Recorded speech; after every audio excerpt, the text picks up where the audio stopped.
అదే సార్ ఇతని గురించి చెప్పలేదు కదా. గేదెల సత్యనారాయణ ఒప్పంగి,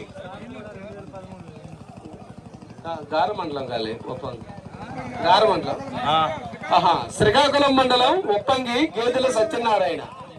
చూడండి ఆ కటౌట్ చూడండి, మనిషి ఎంత పర్సనాలిటీగా ఉన్నారు. అతనికి ఎంకరేజ్ చేస్తే అదే మన మన మాజీ వస్తుంది, మన అంటే కొంచెం దూరంగా పర్లేదా, సంగీతం కదా, మళ్ళీ ఎవరి మీద విసిరేస్తే కొంచెం